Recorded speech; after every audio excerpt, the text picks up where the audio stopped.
యేసుక్రీస్తు నామంలో మీకు నాలుగు లూకా సువార్తని మనం ధ్యానం చేస్తూ వస్తున్నాం.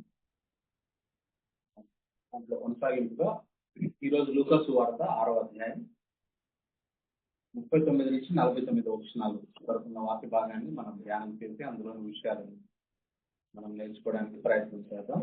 చిన్న మాట ప్రార్థన చేస్తాను, మీరు ఏకీభవించమని కోరుతాను. ప్రభువా ప్రేమల తండ్రి, నీకు వందనాలు. ఈ రోజు మాకు అనుగ్రహించి ఉదయకాలం నుంచి ఈ రాత్రికాల సమయం వరకు మమ్మల్ని కాపాడి భద్రపరిచి పోషించి తండ్రి ఈ రాత్రికాలంలో సంఘంగా ఈ గృహంలో మేమందరం సమకూడడానికి మీరు చూపించిన విధానాన్ని బట్టి వందనాలు. పాటల ద్వారా సాక్ష్యాల ద్వారా మీరు మండుకుంటున్నాను నాయన, మీకు వందనాలు. మా జీవితాల్లో నమ్మదగిన దేవుడిగా ఉందని మీకు వందనాలు. ఇప్పుడు నీ వాక్యాన్ని ధ్యానిస్తుండగా నేను అల్పుడు నా ఎదుగుదని నాయన, దేనికి పనికిరాని వాడిని, నన్ను జ్ఞాపకం చేసుకుని నన్ను విశ్లేషాన్ని నలుగుపరిచి మాతో మాట్లాడమని సమస్త ఘనత మహిమ ప్రభావం మీకు ఆశిస్తూ మా ప్రభువుని మీకు రేపు మాత్రమే యేసుక్రీస్తు నామములో మిక్కిలి వినయంగా బతిమాలి ప్రార్థిస్తున్నాను తండ్రి. లూకా సువార్త 6వ అధ్యాయం 39 నుంచి 49 వచనాల వరకు ఉన్న వాక్య భాగాన్ని అందరం చదువుదాం. ఆ తర్వాత అందులోని విషయాలను మనం జ్ఞాపకం చేసుకోవడానికి ప్రయత్నించాం. అందరం ఒకేసారి చదువుదాం. మరియు ఆయన Luke gospel according to Luke 6th chapter 39 to 49. 39 to 49. మరియు ఆయన వారితో ఈ ఉపమానం చెప్పాను. గుడ్డివాడు గుడ్డివానికి దారి చూపగలడా? వారిద్దరూ గుట్టలో పడుతున్నారు. శిష్యుడు తన బోధకుని కంటే అధికుడు కాడు. సిద్ధుడైన ప్రతివాడును తన బోధకుని వలె ఉంది. నీవు నీ కంటిలో ఉన్న దూలం ఎంచక నీ సహోదరుడి కంటిలో ఉన్న నర్సును చూడగలవు. నీ కంటిలో ఉన్న దూలమును చూడక నీ సహోదరుడితో, సహోదరుడా నీ కంటిలో ఉన్న నర్సును తీసివేయనిమని నీవు ఎలా చెప్పగలవు? వేషధారి, మొదట నీ కంటిలో ఉన్న దూలం తీసివేయటకు నీకు తేటగా కనపడడం. ఏ మంచి చెట్టునను పనికిమాలిన ఫలములు ఫలింపవు, పనికిమాలిన చెట్టున మంచి ఫలములు ఫలింపవు. ప్రతి చెట్టు తన ఫలము వలన తెలియబడు. ముండ్ల పొదలో అంజూర పండ్లు ఏరుకొనడు, కోరింద పొదలో ద్రాక్ష పండ్లు కోయడు. సజ్జనుడు తన హృదయమును మంచి ధననిధిలో నుండి సద్విషయములను బయటకు తెచ్చు. దుర్జనుడు చెడ్డ ధననిధిలో నుండి దుర్విషయములను బయటకు తెచ్చు. హృదయము నిండి ఉండి దానిని బట్టి ఒకరి నోరు మాట్లాడు. నేను చెప్పు మాటల ప్రకారం మీరు చేయక ప్రభువా ప్రభువా నన్ను పిలుస్తేందుకు నా యొద్దకు వచ్చి నా మాటలు విని వాటి చొప్పున చేయ ప్రతివాడు ఎవని పోలి ఉండునో మీకు తెలియజేస్తుంది. వాడు ఇల్లు కట్టవలన నుంచి లోతుగా త్రవ్వి బండ మీద పునాది వేసిన వాడిని పోలి ఉండు. వరద వచ్చి ప్రవాహం ఆ ఇంటి మీద వడిగా కొట్టినను అది బాగుగా కట్టబడినందున దాన్ని కదిలింపలేకపోయింది. అయితే నా మాటలు వినియు చేయని వాడు పునాది వేయక నేల మీద ఇల్లు కట్టిన వాడిని పోలి ఉంది. ప్రవాహము దాని మీద వడిగా కొట్టగానే అది కూలిపడేది. ఆ ఇంటి పాటు గొప్పదని చెప్తాను. ఈ వచనాలు 39 నుంచి 49 వచనాలు యేసుప్రభు వారి సెర్మన్ ఆన్ ప్లేన్ అంటే తన మైదాన సందేశాన్ని కొనసాగిస్తూ ఉన్నాడు. ఈ భాగంలో 39 నుంచి 49 వరకు ఉన్న వచనాల్లో 4 లిటిల్ పారబుల్స్, 4 చిన్న ఉపమానాలు చెప్తా ఉన్నాడు యేసుప్రభు. ఈ 4 ఉపమానాలు లేదా ఈ 4 చిన్న స్టోరీస్ దేని గురించి అంటే బేసికల్ గా రాంగ్ స్పిరిచువల్ లీడర్, తప్పుడు ఆత్మీయ బోధకుడిని, అబద్ధ బోధకుడిని అనుసరిస్తే జరిగే ప్రమాదం గురించి మనకు తెలియజేస్తున్నాయి ఈ 4 ఉపమానాలు, 4 చిన్న స్టోరీస్. యేసుప్రభు వారు ఈ లోకంలో మరి జీవించున్నప్పుడు ఒకవైపు ఇశ్రాయేలుకు బోధకుడిగా యేసుప్రభు వారు ఉన్నాడు, మరోవైపు శాస్త్రులు, పరిసయ్యులు, యాజకులు ఉన్నారు. ఇప్పుడు ఇశ్రాయేల్ ప్రజలు నిర్ణయించుకోవాలి ఎవరిని ఫాలో అవ్వాలనే విషయం కదా. తనను తన బోధను అనుసరించకుండా తప్పుడు బోధకులను అనుసరిస్తే ఎంత ప్రమాదమో తెలియజేయడానికి బేసికల్ గా ఈ 4 స్టోరీస్ ని ఆయన చెప్తా ఉన్నాడు, 4 ఉపమానాలు. Let us explore these stories. ఈ 4 స్టోరీస్ ని కొంచెం ధ్యానం చేసి ఆ తర్వాత మనం వెళ్దాం. మొట్టమొదటిది యేసుప్రభు వారు చెప్పిన స్టోరీ పారబుల్ 39వ వచనంలో ఉంది. అదేంటంటే, మరియు ఆయన వారితో ఈ ఉపమానం చెప్పాను, గుడ్డివాడు గుడ్డివానికి దారి చూపగలడా? వారిద్దరూ గుంటలో పడుదురు కదా అని అంటాము. అనగా దేవుని రాజ్యానికి, పరలోకానికి, నిత్య జీవానికి ఆశీర్వాదకర జీవితానికి, ధన్యకర జీవితానికి దారి తెలియని వారిని, వారి బోధనలు అనుసరిస్తే అసలే ఆయన గుడ్డివాడు, ఆయన్ని ఫాలో అవుతున్న నువ్వు కూడా గుడ్డివాడవే. కాబట్టి ఇద్దరు గుడ్డివారు కలిసి నడిస్తే ఇద్దరు గుంటల్లో పడిపోతారు అని అంటాం. ఇక్కడ యేసుప్రభు వారు చెప్తున్న మాట కదా. అంటే ఇక్కడ బ్లైండ్నెస్ అంటే సత్యము తెలియని వాడు, ఆత్మీయ దృష్టికోణం లేని వాళ్ళు అని అర్థం. ఉదాహరణకి కొన్ని మాటలు, ఇవే మాటలు మత్తయి సువార్తలో కూడా యేసుప్రభు వారు చెప్తున్నారు. ఆ మాటలు చూద్దాం చూడండి. మత్తయి సువార్త 15వ అధ్యాయం కొన్ని వచనాలు నేను చదువుతాను. మత్తయి సువార్త 15వ అధ్యాయం 15, మాథ్యూ 15, 12 to 14 వరకు నేను చదువుతున్నాను, గమనించండి. Matthew 15, 12 to 14. అంతటా ఆయన శిష్యులు వచ్చి, పరిసయ్యులు ఆ మాట విని అభ్యంతరపడిరని నీకు తెలియదా అని ఆయన అడుగుగా, ఆయన పరలోకమందున నా తండ్రి నాటని ప్రతి మొక్కయు పెళ్లగింపబడును, వారి జోలికి వారు గుడ్డివారయండి, గుడ్డివారికి త్రోవ చూపువారు. మాట్లాడదు. గుడ్డివారయండి, గుడ్డివారికి త్రోవ చూపువారు. గుడ్డివాడు గుడ్డివానికి త్రోవ చూపిన ఎడల వారిద్దరూ గుంటలో పడుతురు కదా అని అనను. 12-14 వచ్చినారు. ఆ తర్వాత మత్తయి సువార్త 23వ అధ్యాయంలో కూడా చూస్తే, మత్తయి సువార్త 23వ అధ్యాయం 13-15 వచనాల్లో ఉన్న మాటలు నేను చదువుతున్నాను, గమనించండి. మత్తయి సువార్త 23, 13-15 వచనాలు. అయ్యో వేషధారులైన శాస్త్రులారా, పరిసయ్యులారా, మీరు మనుషుల ఎదుట పరలోక రాజ్యమును మూయుదురు, మీరు అందులో ప్రవేశించు వారిని ప్రవేశింపనీయరు. అయ్యో వేషధారులైన శాస్త్రులారా, పరిసయ్యులారా, ఒకని మీ మతములో కలుపుకొనుటకు మీరు సముద్రమును భూమిని చుట్టి వచ్చెదరు. అతడు కలిసినప్పుడు అతని మీకంటే 2 అంతలు నరకపాత్రునిగా చేయుదురు. 24-26 వచనాల్లో కూడా రాయబడ్డ మాట. అందులైన మార్గదర్శకులారా, దోమ లేకుండానట్లు ఒడియగట్టి ఒంటెను మృంగువారు మీరే. అయ్యో వేషధారులైన శాస్త్రులారా, పరిసయ్యులారా, మీరు గిన్నెయు పల్లెమును వెలుపట శుద్ధి చేయుదురు గాని అవి లోపల దోపుతోనూ అజితేంద్రియత్వంతోనూ నిండి ఉన్నవి. వృద్ధి పరిసయుడా, గిన్నెయు పల్లెమును వెలుపల శుద్ధి అగినట్లు ముందు వాటి లోపల శుద్ధి చేయము అని అంటాం కదా. ఈ మాటలన్నీ పదే పదే మనకు గుర్తు చేస్తున్న మాట ఏమిటంటే, శాస్త్రులు పరిసయ్యుల్ని యేసుప్రభు వారు గుడ్డివారు అని పదే పదే ఆయన చెప్పిన విషయాన్ని మనం చదువుకున్నాం కదా. ఆ రోజుల్లో ఉన్న శాస్త్రులు, పరిసయ్యులు, ప్రీస్టుల పరిస్థితి అది. ఈ రోజుల్లో ఉన్న అబద్ధ బోధకుల పరిస్థితి కూడా అదే. దే ఆర్ బ్లైండ్, గుడ్డివారు వాళ్ళు కదా.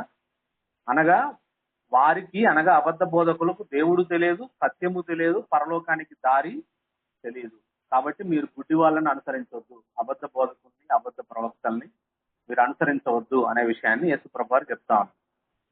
దీనికి కాంట్రాస్ట్ గా మరి మనం ఎవరిని అనుసరించాలి అని అంటే, Jesus came to this world. అంటే ఒకవైపు అబద్ధ బోధకులు ఉన్నారు, ఒకవైపు యేసుప్రభు ఉన్నారు.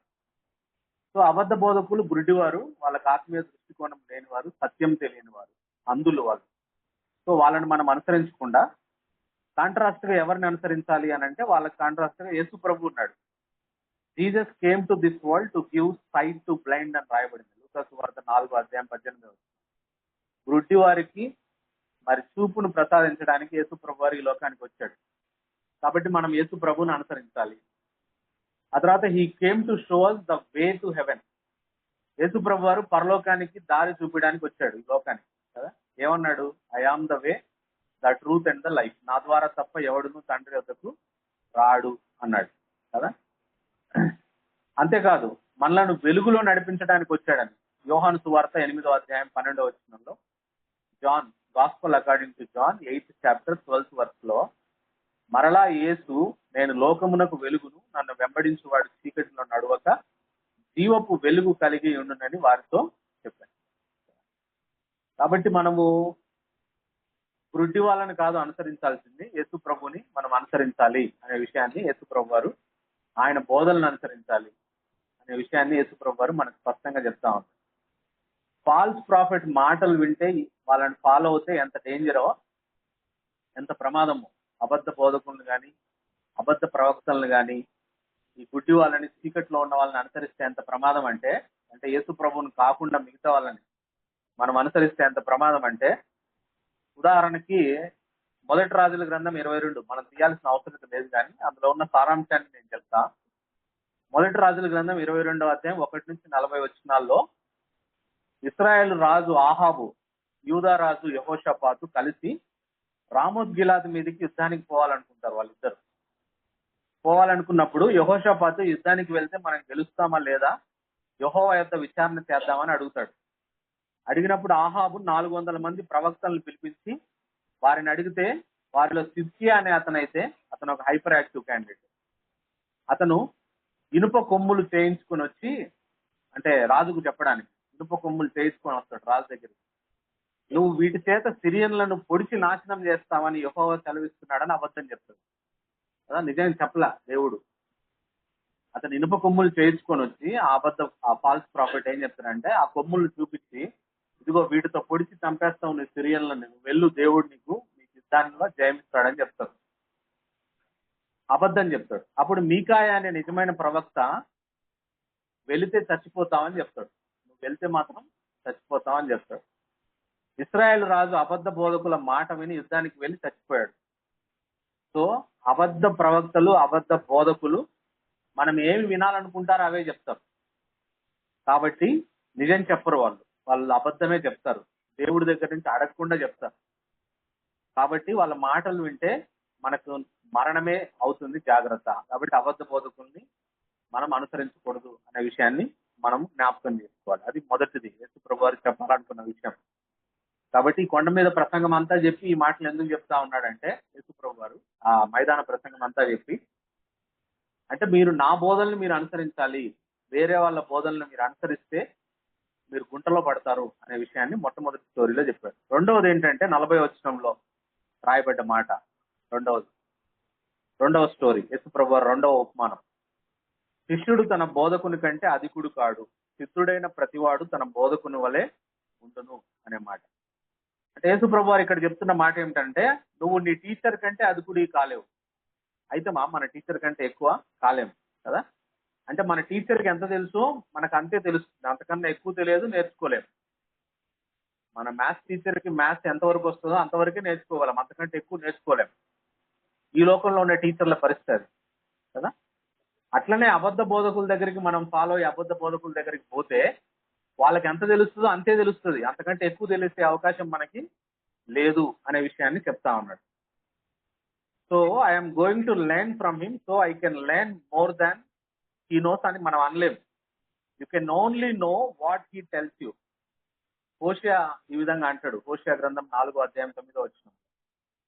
And shall be like people like priest అంటాడు. అంటే జనులకు ఎలాగో యాజకులకు అలాగే సంభవించును అంటాడు.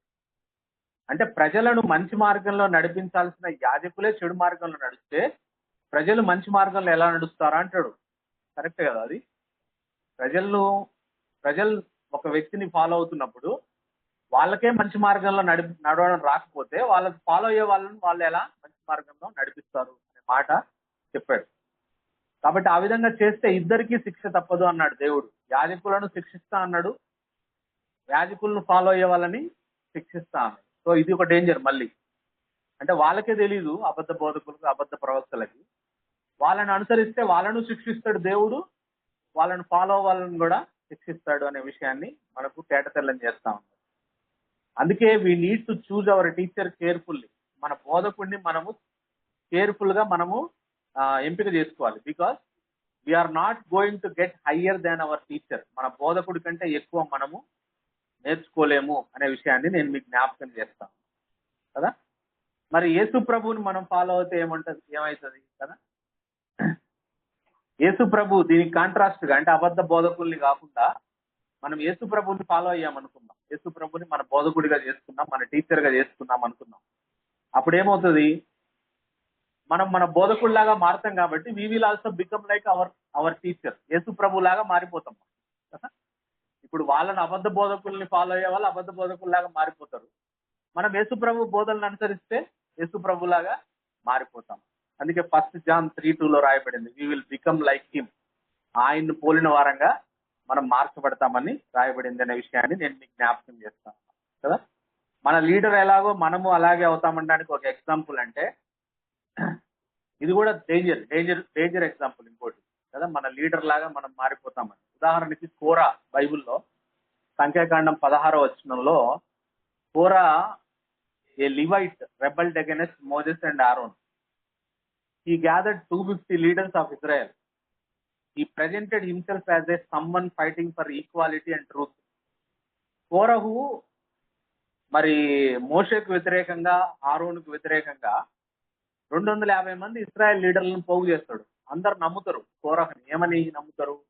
ఈయన సత్యం కోసం ఫైట్ చేస్తున్నాడు, ఈయన అసలు న్యాయం, ఈక్వాలిటీ కోసం ఫైట్ చేస్తున్నాడు అని నమ్ముతారు. నమ్మితే ఏమైంది? కోరహు మాట విన్న వారందరినీ భూమి మింగివేసింది, అగ్ని వారిని కాల్చివేసింది అనే మాట రాయబడింది. సో మన లీడర్ని కేర్ఫుల్ గా ఎంపిక చేసుకోవాలి.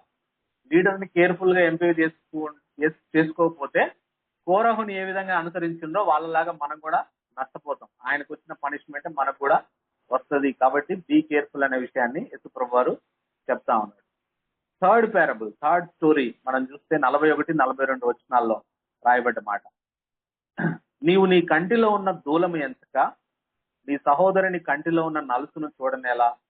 నీ కంటిలో ఉన్న దూలమును చూడక నీ సహోదరునితో, సహోదరుడా నీ కంటిలో ఉన్న నలుసును తీసివేయనిమని నీవు ఎలాగో చెప్పగలవు అంటూ మరి ఫాల్స్ ప్రాఫిట్స్ కి, ఫాల్స్ ప్రీచర్స్ కి ఆయన చెప్తున్న ఒక టైటిల్ ఏంటంటే, వేషధారి మొదట నీ కంటిలో ఉన్న దూలమును తీసివేయము, అప్పుడు నీ సహోదరుని కంటిలో ఉన్న నలుసును తీసివేయటం నీకు తేటగా కనపడు. False teachers are hypocrite.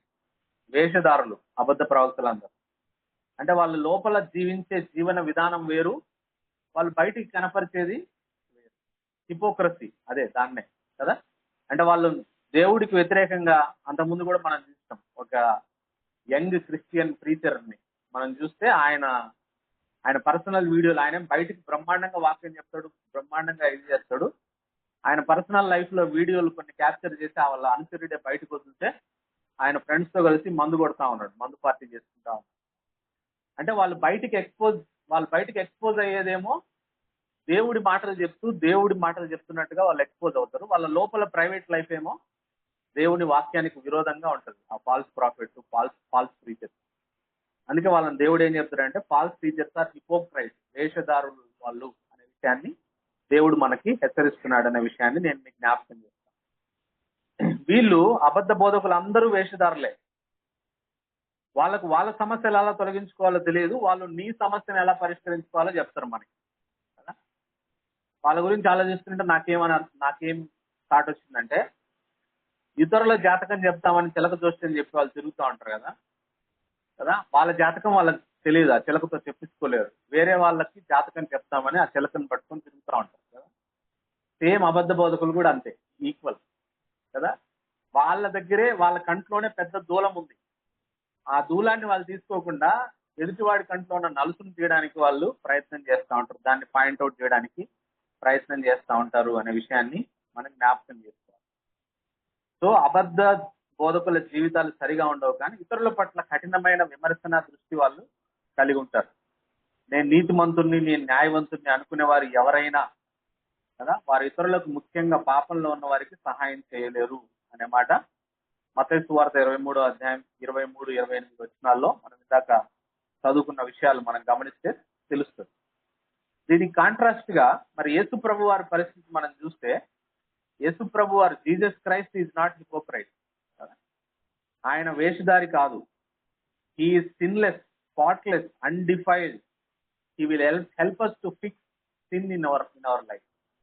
వాళ్ళేమో వాళ్ళలో ఉన్న పాపాలే వాళ్ళు తీసేసుకోలేరు, కానీ మన యేసు ప్రభుని మనం బోధకుడిగా మనం కలిగి ఉంటే, యేసు ప్రభు బోధలు మనం అనుసరిస్తే, యేసు ప్రభు ఏం చేస్తారంటే, ఆయన పాపం లేనివాడు, నిష్కల్మషుడు కాబట్టి మన పాపం నుంచి మనం బయటపడడానికి దేవుడు మనకి సహాయం చేస్తాడు కదా. ఆయన కంట్లో ఏం దూలం లేదు కాబట్టి ఆయనకు తేటగా కనపడుతుంది మన జీవితాల్లో పాపం. సో ఆ పాపాన్ని ఆయన పాయింట్అవుట్ చేసి ఆ పాపాన్ని నుంచి మనం బయటపడడానికి యేసు ప్రభు వారు మనకు సహాయం చేస్తారు అనే విషయాన్ని దేవుడు మనకు తెలియజేస్తున్నాడు అనే విషయం నేను మీకు జ్ఞాపకం చేస్తాను.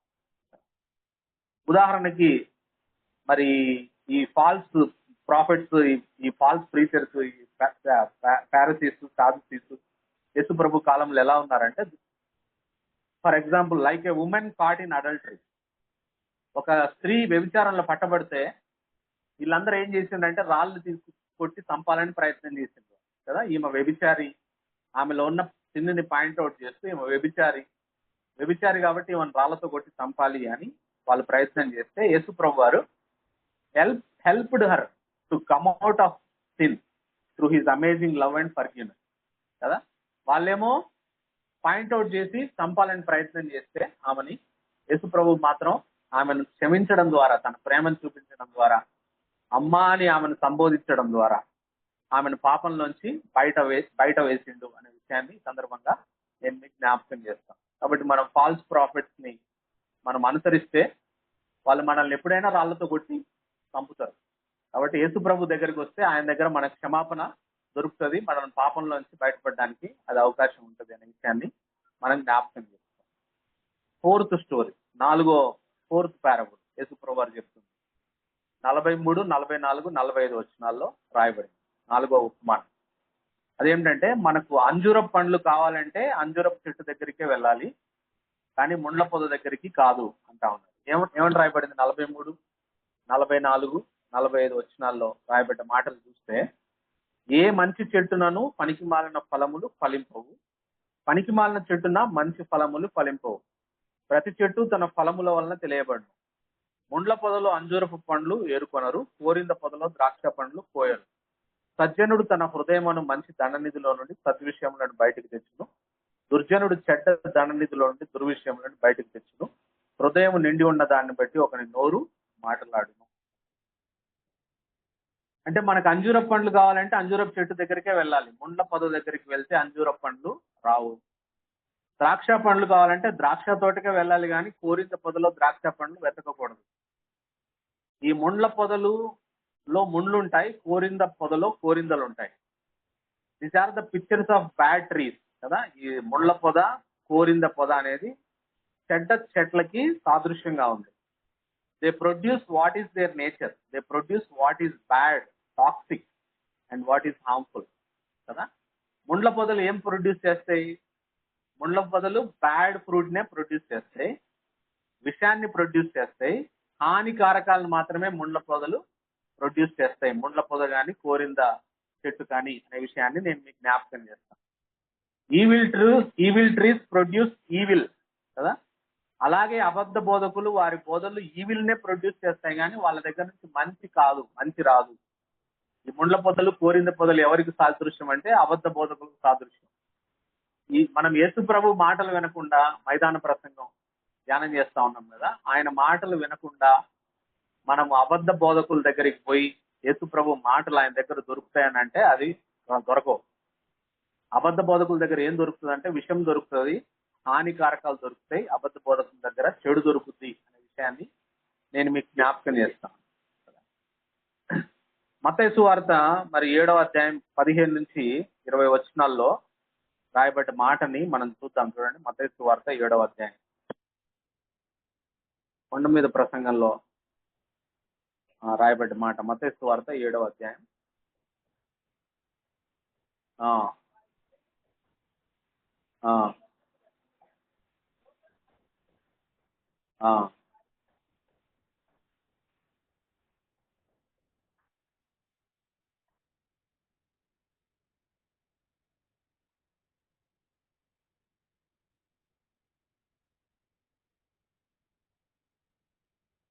అబద్ధ ప్రవక్తలను గురించి జాగ్రత్త పడి వారు గొర్రెల చర్మములు వేసుకుని మీ వద్దకు వస్తురు, కానీ లోపల వారు దూరమైన తోడేలు.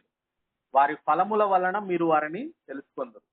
ముండ్ల పొదలలో ద్రాక్ష పండ్లనైనను పల్లేరు చెట్లను అంజూర పండ్లనైనను కోయుదురా. అలాగున్నే ప్రతి చెట్టు మంచి ఫలములు ఫలించును, ప్రతి మంచి చెట్టు మంచి ఫలములు ఫలించును, పనికిమాలిన చెట్టు కాని ఫలములు ఫలించును. మంచి చెట్టు కాని ఫలములు ఫలింపనేరదు, పనికిమాలిన చెట్టు మంచి ఫలములు ఫలింపనేరదు. మంచి ఫలములు ఫలింపని ప్రతి చెట్టు నరకబడి అగ్నిలో వేయబడును. కాబట్టి మీరు వారి ఫలముల వలన వారిని తెలుసుకుందరు కదా. అంటే ఇక్కడ మరలా ఆయన మనకు గుర్తు చేస్తున్న విషయం ఏమిటనంటే, ఒక వ్యక్తి అబద్ధ బోధ కూడా కాదా అనేది కూడా ఎట్లా తెలుసుకోగలమనంటే, ఆయన ఫ్రూట్, ఆయన లైఫ్ లో ఉన్న ఫ్రూట్ ని బట్టి ఆయన అబద్ధ బోధకుడా కాదనే విషయం కూడా మనకు తెలుస్తుంది. లేదా లూకాసు వార్త 6:45లో రాయబడ్డ మాట ఏమిటంటే, సజ్జనుడు తన హృదయమును మంచి దండనిధిలో నుండి సద్విషయములను బయటికి తెచ్చును, దుర్జనుడు చెడ్డ దండనిధిలో నుండి దుర్విషయములను బయటికి తెచ్చును, హృదయము నిండి ఉన్న దాన్ని బట్టి నోరు మాట్లాడును కదా. ఇంకొక టెస్ట్ ఏంటంటే, అంటే ఇక్కడ రెండు రకాలుగా మనం అబద్ధ బోధకులు తెలుసుకోవచ్చు. ఫస్ట్, అబద్ధ బోధకులు వాళ్ళ జీవితాన్ని చూస్తే వాళ్ళ అబద్ధ బోధకులా కాదనే విషయం మనకు తెలుస్తుంది. ఫలములు, వాళ్ళు ఏం ఫలం ఫలిస్తున్నారు అనే దాన్ని బట్టి. రెండవ టెస్ట్ ఏమిటనంటే, ఒక వ్యక్తి మంచివాడా కాదా అని తెలుసుకోవాలంటే అతను చెప్పే మాటలు వినాలి అంటున్నాడు. అతను చెప్పే మాటలు వింటే మనకు అర్థమైపోద్ది అతను మంచివాడా చెడ్డవాడా. అంటే హృదయం నిండి ఉన్న దాన్ని బట్టి నోరు మాట్లాడుతుంది కాబట్టి అనే విషయాన్ని చెప్తా ఉన్నాడు అనే మాట నేను మీకు జ్ఞాపకం చేస్తాను. ఫర్ ఎగ్జాంపుల్, ఒక గ్లాస్ లో మొత్తం క్లీన్ వాటర్ నింపి ఒక గ్లాస్ లో మురికి వాటర్ నింపామనుకో, రెండింటిని మనం కదిలిస్తే మంచి క్లీన్ వాటర్ గ్లాస్ లోంచి క్లీన్ వాటరే బయటకు వస్తుంది, మురికి గ్లాస్ లోంచి మురికి వాటరే బయటకు వస్తుంది కదా. అట్లా అబద్ధ బోధకులు ఎవరు, నిజమైన వాళ్ళు ఎవరు, సత్యం అనుసరించే వాళ్ళు ఎవరు అనేది మనం తెలుసుకోవచ్చు అనే విషయాన్ని మనం జ్ఞాపకం చేసుకోవాలి. ఇది మనకు కూడా అన్వయించుకోవచ్చు కదా. మన నోట్లోంచి ఎప్పుడు కోపం మాటలు, అసూయ మాటలు, ద్వేషం మాటలు, విమర్శలు, శాపాలు వస్తున్నాయంటే మన హృదయంలో అవే ఉన్నాయని అర్థం. మన హృదయంలో అంటే ఎవరికి వాళ్ళ మన నోళ్ళు పరీక్ష చేసుకుంటే కూడా మన నోట్లోంచి ఏం మాటలు వస్తున్నాయి అనే విషయాల్ని మనం పరిశీలన చేసుకుంటే మన హృదయం దేంతో నిండి ఉంది అనేది మనకు అర్థమైపోద్ది. అంటే మన నోరు తెలుస్తుంది, మన నోరు అర్థం మన హృదయంలో ఏముంది అనడానికి. ఎప్పుడు నువ్వు క్రిటికల్ గా మాట్లాడుతున్నావు అని అంటే, నువ్వు విమర్శనాత్మకంగా ఇతరులతో మాట్లాడుతున్నావు అంటే నీ హృదయం అంతా విమర్శతో నిండి ఉందని అర్థం. ఎప్పుడు నువ్వు కోపంతో మాట్లాడుతున్నావు అంటే నీ కోపం నిండి ఉందని అర్థం లోపల. నువ్వు ఎప్పుడు శపిస్తా ఉన్నావు ఎదుటి వాళ్ళని అంటే నువ్వు శాపం నిండి ఉంది నీ హృదయం అని అర్థం. ఎప్పుడు నీ నోట్లోంచి పలకగూడని మాటలు వస్తున్నాయనంటే నీ హృదయం పలకగూడని మాటలతో నిండి ఉందని అర్థం. అది మన నోటిని చూస్తే మన హృదయం ఎలా ఉందో మనకు అర్థమైపోతుంది అనే విషయాన్ని కూడా మనం ఇక్కడ అర్థం చేసుకోవాలి. కాబట్టి మరి ఈ అబద్ధ బోధకుల్ని మనం కాసేపు పక్కన పెట్టి దానికి కాంట్రాస్ట్ గా యేసు ప్రభు వారిని మనం ఆలోచిస్తే, యేసు ప్రభు వారి గురించి ఆలోచిస్తే, యేసు ప్రభు నుంచి always comes good, love, compassion. ఆయన నోటి నుంచి 33.5 సంవత్సరాలు ఆయన జీవిస్తే యేసు ప్రభు వారి నోట్లోంచి ఎప్పుడు కదా ఎవరినైనా కొంచెం పరుషంగా మాట్లాడినట్టు కూడా మనం చూడం. ఆయన నోట్లోంచి ఎప్పుడు మాటలు ఎప్పుడు వచ్చినా సరే భయంకరమైన పాపంలో ఉన్న వాళ్ళని, ఆయన హింసిస్తున్న వాళ్ళని కూడా ఆయన నోట్లోంచి దయాపూర్వకమైన, ప్రేమపూర్వకమైన మాటలే యేసు ప్రభు నోట్లోంచి లవ్, కంపాషన్, గుడ్నెస్ వచ్చిందనే విషయాన్ని ఈ సందర్భంగా నేను మీకు జ్ఞాపకం చేస్తాను. ఎందుకు అని అంటే Jesus heart is filled with love, care and compassion కదా. యేసు ప్రభు హృదయం దేంతో నింపబడి ఉంది ఎప్పుడు అని అంటే ప్రేమతో, దయతో, కనికరంతో నింపబడింది. కాబట్టి ఆయన నోట్లోంచి ఆ దయగల మాటలే, కనికరం గల మాటలే వచ్చాయి అనే విషయాన్ని నేను మీకు జ్ఞాపకం చేస్తాను. ఉదాహరణకి లూకాసు వార్త 4:22 Luke gospel according to Luke 4th chapter 22 రాయబడిన మాట ఏంటి? అప్పుడు అందరూ ఆయనను గురించి సాక్ష్యం ఇచ్చుచు ఆయన నోటి నుండి వచ్చిన దయగల మాటలకి ఆశ్చర్యపడ్డారు అనే మాట రాయబడింది. సో కాబట్టి మనము ఈ అబద్ధ బోధకుల్ని, అబద్ధ ప్రవక్తల్ని మనం అనుసరించకుండా వాళ్ళకి కాంట్రాస్ట్ గా యేసు ప్రభువుని మనం అనుసరించే వారంగా మనం ఉండాలి. అబద్ధ బోధకులందరూ గుడ్డివారు, యేసు ప్రభు మాత్రం గుడ్డివారికి చూపును ప్రసాదించడానికి వచ్చాడు.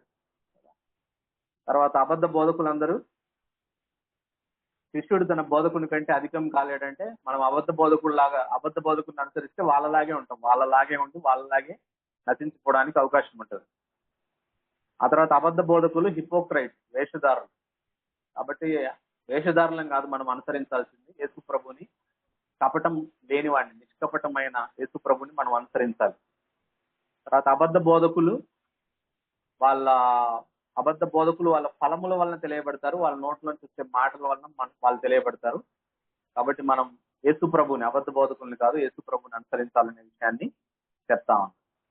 అవన్నీ చెప్పిన తర్వాత ఫైనల్ గా మరి 46 నుంచి 49 వచనాల్లో కంక్లూజన్ ఇస్తా ఉన్నాడు. ఈ సర్మన్ ఆన్ ప్లేన్ మైదాన ప్రసంగానికి యేసు ప్రభు వారు కన్క్లూజన్ ముగింపు ఇస్తా ఉన్నాడు. ఆ మాటలు మనం ధ్యానం చేద్దాం. 46 నుంచి 49 వచనాలు. నేను చెప్పు 46 to 49 వరకు. నేను చెప్పు మాటల ప్రకారం మీరు చేయక ప్రభువా ప్రభువా అని నన్ను పిలుస్తా ఎందుకు? నా యొద్దకు వచ్చి నా మాటలు విని వాటి చొప్పున చేయ ప్రతివాడును ఎవని పోలి ఉండునో మీకు తెలియజేసాను. వాడు ఇల్లు కట్టవలన నుండి లోతుగా త్రవ్వి బండ మీద పునాది వేసిన వాని పోలి ఉండను. వరద వచ్చి ప్రవాహం ఆ ఇంటి మీద వడిగా కొట్టినను అది బాగుగా కట్టబడినందున దాన్ని కదిలింపలేకపోయాడు. అయితే ఈ నా మాటలు వినియు చేయని వాడు పునాది వేయక నేల మీద ఇల్లు కట్టిన వాడిని పోలి ఉండను. ప్రవాహం దాని మీద వడిగా కొట్టగానే అది కూలిపడెను. ఆ ఇంటి పాటు గొప్పదని చెప్తాను. ఈ కంక్లూజన్ వర్డ్ మాటలు యేసు ప్రభు గారు చెప్తా ముగింపు మాటలు. నేను చెప్పు మాటల ప్రకారం చేయక ప్రభువా ప్రభువా అని నన్ను పిలుచుట ఎందుకు అని అంటా ఉన్నాను కదా. అంటే అనేక మంది ఈ లోకంలో నాకు యేసు ప్రభు తెలుసు అని అంటారు కదా. యేసు ప్రభు దగ్గరికి వచ్చి ఆ రోజుల్లో అనేకులు అంట, ప్రభువా I am a pastor, I am a preacher, I am a regular church goer, I attend church in on time, I give my tithes regularly, I am worship leader, I am choir leader, I am a deacon, I made church arrangements. అంటే యేసు ప్రభు గారు ఏమంటాడంట వాళ్ళతోటి కొంతమందితో, Jesus says I don't know you కదా. This is the scariest text of the Bible కదా.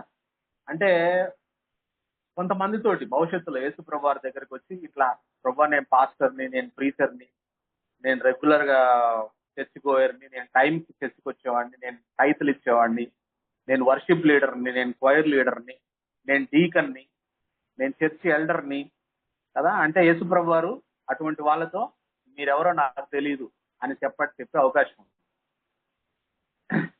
కాబట్టి మన జీవితంలో ఆ మాట మనం వినకుండా ఉండాలంటే రెండు విషయాలు జరగాలి మన జీవితంలో. యేసు ప్రభు మనల్ని మీరెవరో నాకు తెలియదు కదా.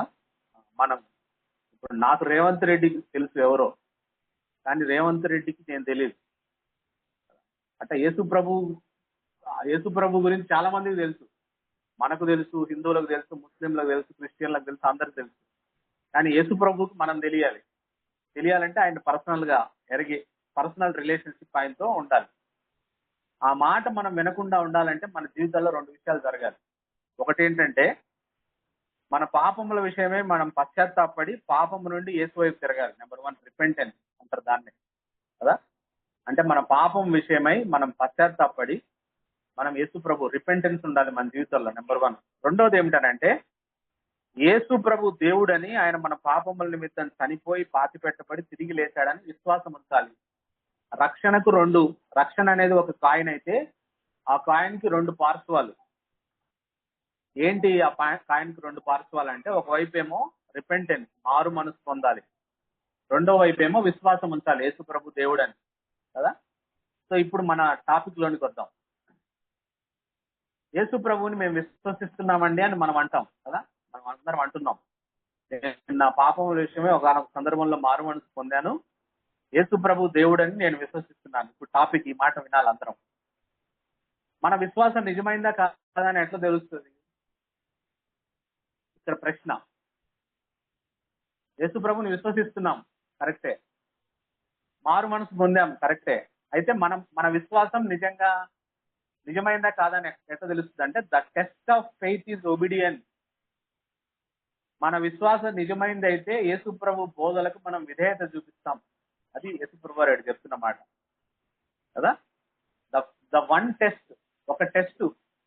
మన విశ్వాసం నిజమైందా లేదా మనం ఎట్లా పరీక్షించుకోవాలి? రేపు పొద్దున ఈ మాట దేవుడు నాతో అనడు.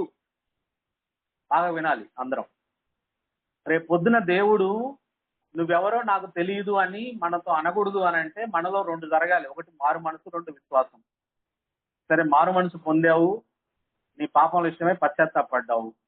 నీ విశ్వాసం జెన్యూన్ విశ్వాసమా కాదా అని చెప్పడానికి ఒక పరీక్ష.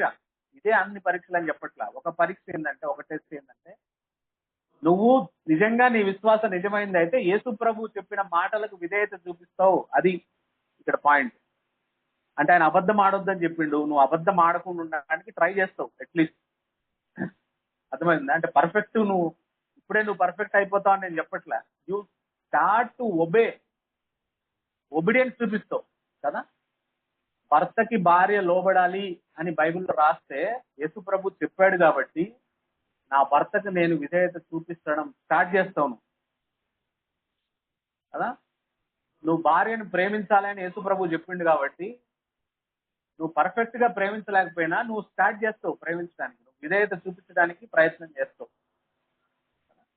అంటే వాక్యం ఏం చెప్తుంది అనేది దాని మీద నీ బుర్ర ఉంటది. ఆ వాక్యానికి నేను విధేయత చూపించాలి అనే ఒక ఆలోచన వస్తుంది నీకు. ఆ ఆలోచనలోంచి వాక్యానికి విధేయత చూపించడం ఆరంభం అవుతుంది. That is one of the test of your faith is genuine faith or not. అదే యేసు ప్రభు గారు చెప్తా ఉన్నాడు కదా. ఒబిడియన్స్ అనేది చాలా ప్రాముఖ్యం. మన విశ్వాసం నిజమైంది అయితే మనం ఆయన మాటకు విధేయత చూపిస్తాం. ఆయన ఏదో మనం ఊరికే టైం పాస్ కి కొండ మీద ప్రసంగం చెప్పలే, టైం పాస్ కి మైదాన ప్రసంగం చెప్పలే, టైం పాస్ కి బైబిల్లో ఆజ్ఞలన్నీ చెప్పలే యేసు ప్రభు గారు. మనం విధేయత చూపించడానికే కదా మనం విశ్వాసం ఉంచుతున్నాం. యేసు ప్రభు మీద విశ్వాసం ఉంచుతున్నాం అని అంటే యేసు ప్రభు చెప్పిన మాటలకు స్థానం ఏది మన జీవితాల్లో, విధేయత ఏది? యేసు ప్రభు చెప్పాడు కాబట్టి ఇది నేను ఖచ్చితంగా చేస్తానని ఆ కమిట్మెంట్ ఏది? ఆ కమిట్మెంట్ ఉంటేనే కదా, ఆ కమిట్మెంటే నిజమైన విశ్వాసమా కాదనేది మనకి రుజువు గుర్తు చేస్తుంది అనే మాట నేను మీకు జ్ఞాపకం చేస్తాను. ఉదాహరణకి యాకోబు 2:17 కదా, క్రియలు లేని విశ్వాసం మృతము అని రాయడు కదా. Dead faith cannot take you to heaven. మృత విశ్వాసం, ప్రభు నాకు విశ్వాసం ఉంది, నా మృత విశ్వాసం ఉంది, నన్ను పరలోకానికి తీసుకోమంటే తీసుకుంటాడా? ప్రభు తీసుకోడు. యోహాను సువార్త 14:15 క్లియర్ గా యేసు ప్రభు చెప్పిన మాట, నువ్వు నన్ను ప్రేమిస్తే నా మాటలు గైకొంటావు అన్నాడు. నిజంగా మనం యేసు ప్రభుని ప్రేమిస్తే ఖచ్చితంగా ఆయన మాటకి విధేయత చూపించాలి. 1 జాన్ 2:3-4 కూడా రాయబడ్డ మాట అదే. యోహాను రాసిన మొదటి పత్రిక 2వ అధ్యాయం, యోహాను రాసిన మొదటి పత్రిక 2వ అధ్యాయం 3-4 మరియు మనం ఆయన ఆజ్ఞలను గైకొనిన యెడల దీని వల్లనే ఆయన్ని ఎరిగి ఉన్నామని తెలుసుకున్నాము. ఎంత మంచిగా రాస్తా ఉన్నాడు చూడండి. ఆయనను ఎరిగి ఉన్నానని చెప్పుకొనుచు ఆయన ఆజ్ఞలను గైకొనిన వాడు అబద్ధికుడు, వానిలో సత్యం ఉండదు. మళ్ళా చదువుతున్నా చూడండి 3-4 యోహాను రాసిన మొదటి పత్రిక 1 జాన్ 2nd chapter 3-4 verses రాయబడ్డ మాట. మరియు మనం ఆయన ఆజ్ఞలను గైకొనిన యెడల దీని వల్లనే ఆయన్ని ఎరిగి ఉన్నామని తెలుసుకున్నాము. ఆయనను ఎరిగి ఉన్నానని చెప్పుకొనుచు ఆయన ఆజ్ఞలను గైకొనని వాడు అబద్ధికుడు, వానిలో సత్యము లేదు. అంటే మనకు తెలియదు, ఆయన మాటలు మనం పాటించట్లేదు, పాటించడానికి ప్రయత్నించట్లేదు మనం సిన్సియర్ గా అంటే మనకు తెలియదు మనం అబద్ధం ఆడుతున్నాం, మన విశ్వాసం మన అబద్ధం ఆడుతున్నాం అని లెక్క అనే విషయాన్ని మనం జ్ఞాపకం చేస్తాం. అందుకే ఇక్కడ యేసు ప్రభు వారు చెప్తా ఉన్నాడు కదా, ప్రభువా ప్రభువా నన్ను పిలుచుట. జీసస్ లార్డ్, ఆయన జీసస్ మనకు లార్డ్ అయితే, లార్డ్ జీసస్ మనకు లార్డ్ అయితే, yes I am saying you are my authority, I submit your kingship, you are sovereign over me, whatsoever you commanded I am under obligation to do అంటాం. ఒక రాజు దగ్గర ఒక రాజు Kingdom లో మనం ఉంటే రాజు దగ్గర సైనికులు, సైన్యాధిపతి, ఉద్యోగులు, ఉద్యోగులు, ట్రెజరీ వాళ్ళందరూ ఉంటారు అనుకున్నాం. ఉదాహరణ అనుకున్నాం, ఒక రాజు ఉన్నాడు, ఆ రాజు కింద ఈ ట్రెజరీలో ఉండే వాళ్ళు, సైనికులు వాళ్ళందరూ ఉన్నారు. రాజు ఒక కమాండ్ ఇస్తాడు, ఇచ్చినప్పుడు వానికి ఇష్టం ఉన్నా లేకపోయినా వాడు ఆ కమాండ్ ఫాలో అవ్వాలి. అప్పుడే ఆయన రాజరికానికి అర్థం. ఆయన రాజు అనడానికి అర్థం ఏంటంటే అది నాకు ఇష్టం లేదు ప్రభువా అని చెప్పడానికి లేదు రాజు దగ్గర. మనం అదే లార్డ్షిప్ అంటే. మరి యేసు ప్రభువు నిజంగా మనం రాజుగా చేసుకుంటే, యేసు ప్రభు నిజంగా మనం ప్రభువుగా చేసుకుంటే, ఆయన మనకి ఏదైనా కమాండ్ ఇస్తే no I cannot do, it is not possible, I will not do, this is not happen, నా ఈగో అడ్డం వస్తుంది, లేకుంటే నాకుండే ప్రెజర్స్ నాకుండే ఇబ్బందులు ఉన్నాయని చెప్పగలమా మనం రాజుకి? చెప్పలేము. రాజు ఏం చెప్తే అది చేయాల్సిందే. మరి యేసు ప్రభు మనకి ఏం చెప్తే అది చేయాల్సిందే కదా మనం. అదే విషయాన్ని ఆయన ఇక్కడ చెప్తా ఉన్నాడనే మాట. నేను చెప్పు మాటల ప్రకారం చేయక నన్ను ఎందుకు ప్రభువా ప్రభు అని పిలుస్తున్నారా అంటున్నాడు కదా. నేను చెప్పే మాట వినవు కానీ నన్ను ప్రభువా ప్రభు అని, ప్రార్థన చేసేటప్పుడు ప్రభువే, వర్షిప్ చేసేటప్పుడు ప్రభువే, పాటలు పాడేటప్పుడు ప్రభువే, అన్నిటికీ ప్రభువా. మరి నా మాటలు ఎందుకు వినట్లు? నేను నిజంగా ప్రభు అయితే నువ్వు నా మాట వినాలి కదా అనే విషయాన్ని ఆయన చెప్తా ఉన్నాడు అనే సంగతిని నేను మీకు జ్ఞాపకం చేస్తాను. అందుకే లూకా సువార్త 6:48 ఇక్కడ స్పష్టంగా ఆయన మనకు చెప్తున్న మాట, ఈ మైదాన ప్రసంగం అంతా చెప్పి 46 నేను చెప్పు మాటల ప్రకారం మీరు చేయక ప్రభువా ప్రభువా నన్ను పిలుస్తే ఎందుకు నా యొద్దకు వచ్చి నా మాటలు విని వాటి చొప్పున చేయు ప్రతివాడు ఎవని పోలి ఉండునో మీకు తెలియజేస్తుంది. చేసేవాడు ఎలా ఉంటాడంట, వాడు ఇల్లు కట్టవలన నుండి లోతుగా త్రవ్వి బండ మీద పునాది వేసిన వాని పోలి ఉండదు అని అంటా ఉన్నారు కదా. అంటే దాని అర్థం ఏమిటి అని అంటే, ఇల్లు అంటే ఒక వ్యక్తి లైఫ్, ఇల్లు అంటే ఇల్లు కాదు, ఇల్లు అంటే ఒక వ్యక్తి లైఫ్, క్యారెక్టర్, ఒక వ్యక్తి క్యారెక్టర్ లేదా ఫెయిత్ జర్నీ అనుకోవచ్చు. అంటే మన విశ్వాస జీవిత యాత్ర, మన విశ్వాస యాత్ర ఇల్లు అంటే.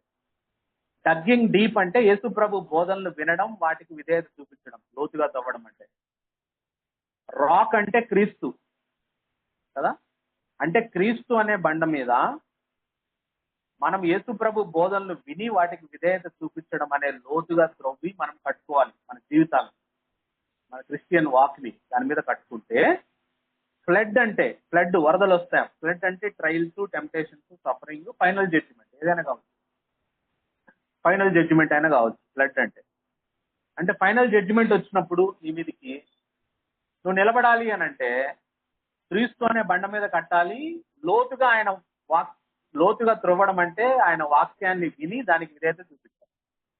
అంటే ఆయన వాక్యాన్ని విని దానికి విధేయత చూపిస్తే అప్పుడు ఏమవుతుంది అని అంటే, ఫైనల్ జడ్జిమెంట్ వచ్చినా నీ జీవితం కదల్చబడదు కదా, ట్రయల్స్ వచ్చినా, టెంప్టేషన్ వచ్చినా, సఫరింగ్ వచ్చినా నీ జీవితం కదల్చబడదు అని అంటాం కదా. అలా కాకుండా 49 పునాది వేయక నేల మీద ఇల్లు కట్టువాడు అని అంటే ఏంటి? నేల మీద ఇల్లు కట్టువాడు అని అంటే ఏమిటనంటే, నేల మీద ఇల్లు కట్టే వాళ్ళు ఎవరు అంటే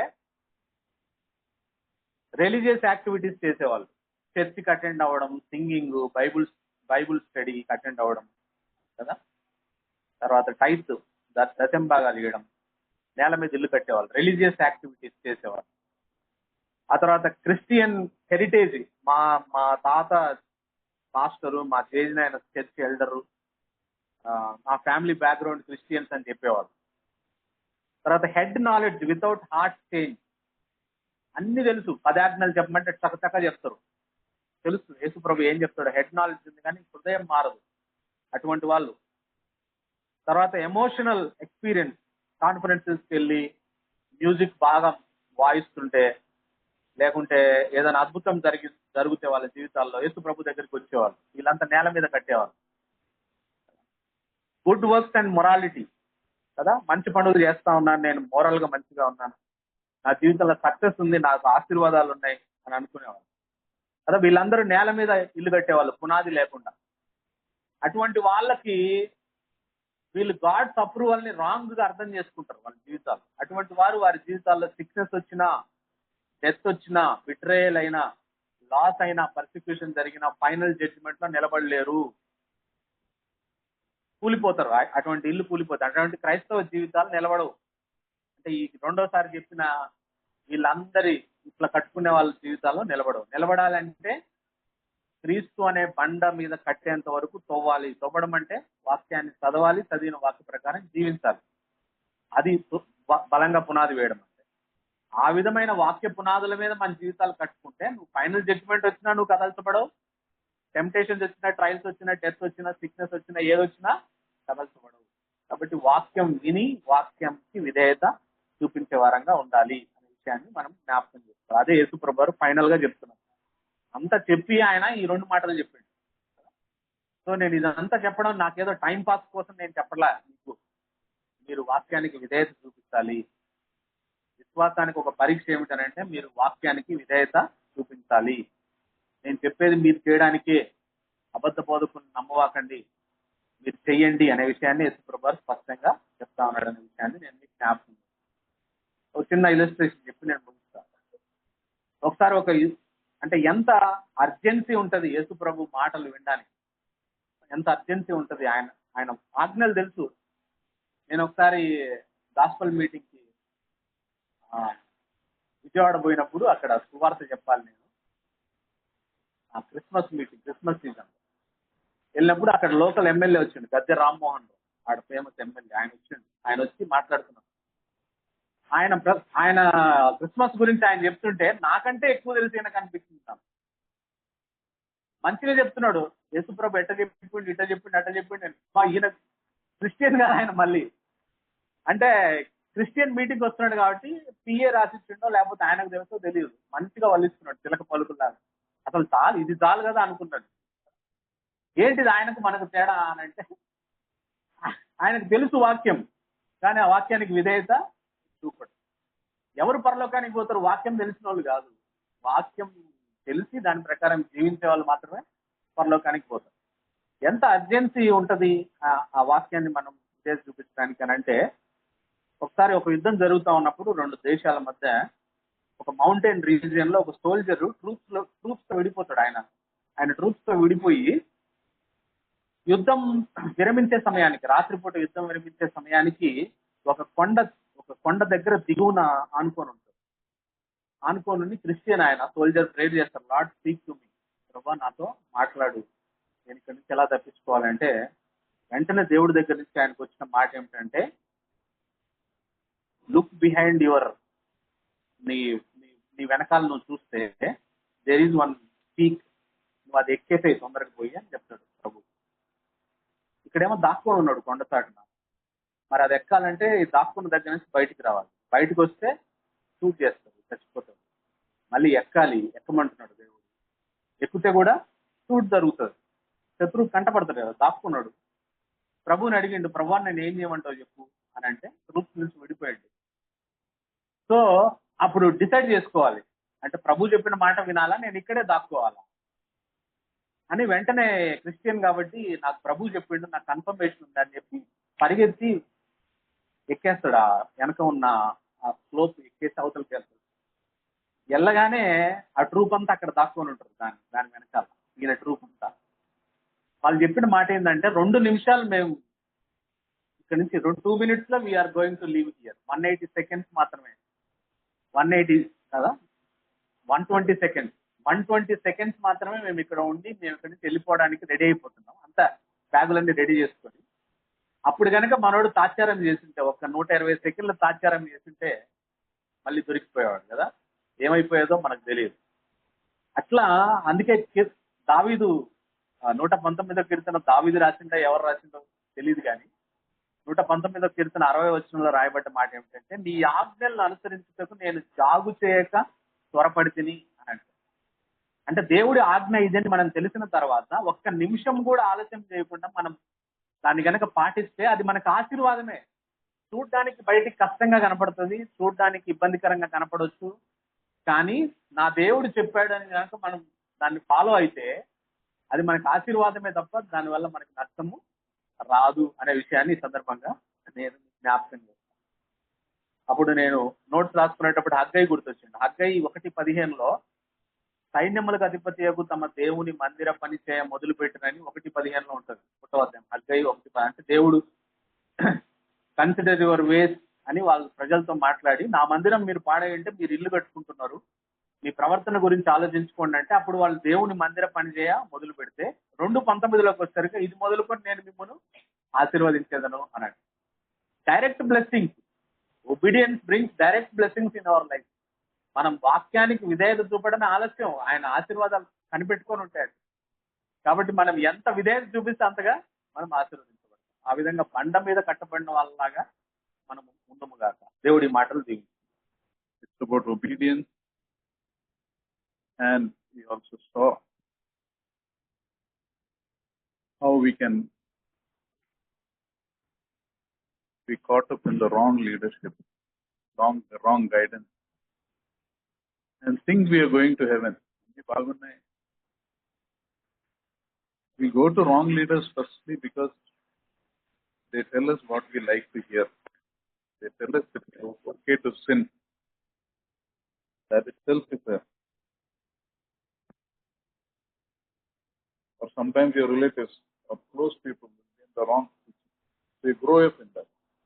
You must ask the Lord. The Lord must be a guide in all these 4 we saw.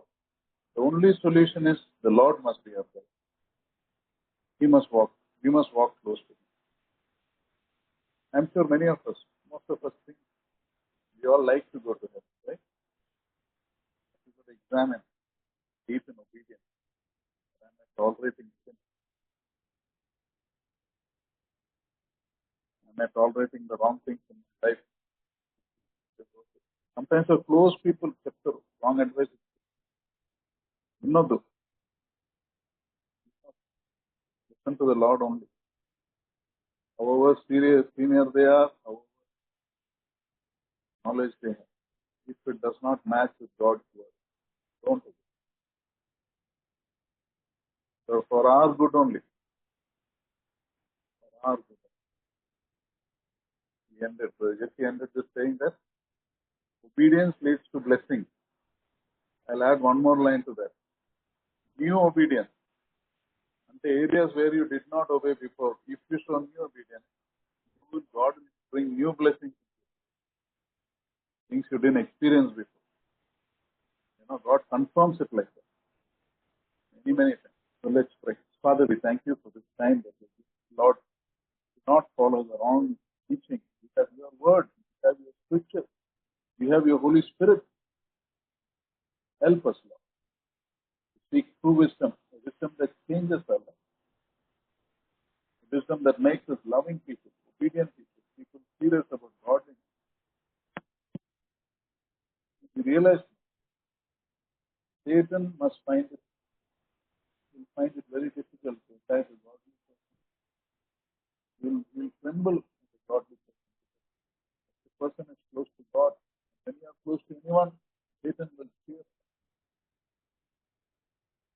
And nothing can happen in our life without your love. To trust in you, walk in your ways, and live for your glory. We thank you, we praise you, Master. In Lord Jesus' most precious name we pray. Amen.